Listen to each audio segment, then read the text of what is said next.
What's up, guys? My name is Daniel McKenna. I'm the executive producer here at Thrive 15, and today we have Clay Clark sitting down with Marvin Morse, and we're talking about accounting and the 18 things that every entrepreneur must learn about accounting terms. Now, Marvin Morse, he's basically a wizard in the accounting world. He's been a professional CPA since 1971, and I'm no accountant or anything like that, but that's at least 20 years that he's been on the job, doing the job, CPA style. He knows what he's talking about. So you're the entrepreneur, right?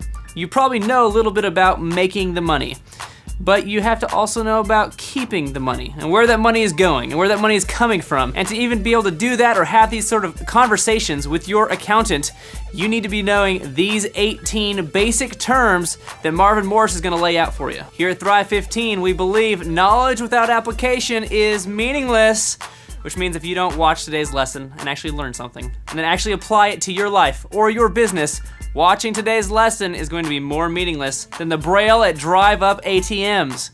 If you need the Braille, you probably should not be driving.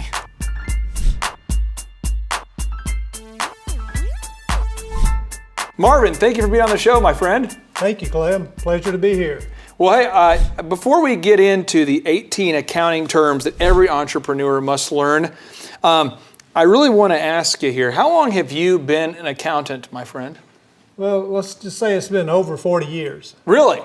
Yes. Okay, so you've probably seen in your career some extreme examples of what to do and what not to do? I've seen a lot, yes. Okay. And before we kind of delve into the magical world of accounting, I really want to get to, I want to ask you this here. Do you believe that most entrepreneurs who are operating without a bookkeeper are doing things the wrong way? I mean, do you believe that most entrepreneurs who do not have a professional bookkeeper are probably doing things the wrong way? More than likely, yes. Okay.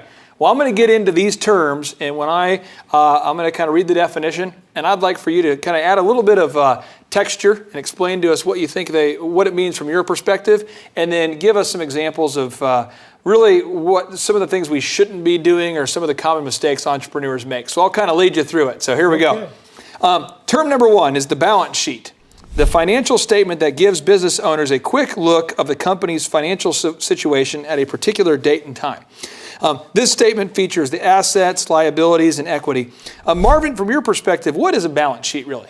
Well, a balance sheet is, like you had mentioned, it's a snapshot look of the assets and liabilities of an organization at a specific point in time.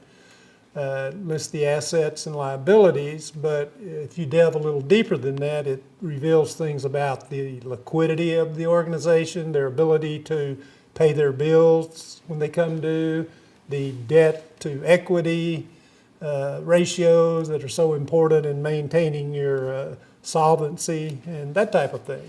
What are some of the most common mistakes that business owners make when it comes to their balance sheet? I mean, you see it all the time, I'm sure, but what are some of the most common mistakes that entrepreneurs make? We see a lot of them not recording liabilities that exist. Really? So their balance sheet may look better than the facts would really indicate. So they maybe owe a bunch of money to other people and maybe don't put that on there? Correct. Or what ways do they have kind of a blue sky perspective to their liabilities? Like what kind of things do they not put on there conveniently? Trade accounts payable. Okay. All right. Notes payable. Okay. And as a business owner, you just have to have an accurate balance sheet to know where you're headed, right? Correct. Absolutely. Now, the second term I want to get into is assets. I think a lot of people get this confused, but assets is all the stuff that a company owns to run its business. This includes the buildings, the land, the vehicles, the furniture, the intellectual property, the cash. But Marvin, in your mind, what is an asset? That is any item that has future value to the organization. So as far as the assets and keeping track of the value of the assets, what are some common mistakes that entrepreneurs make when dealing with the value of their business assets?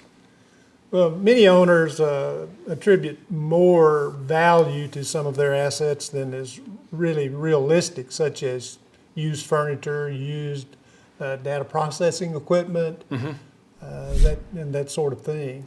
I think I put an artificially high value on my former porcelain penguin I used to have as a doorstop in my old home office there. So I don't know if that had the value that would be that a great example. Okay. Now, term number 3, liabilities.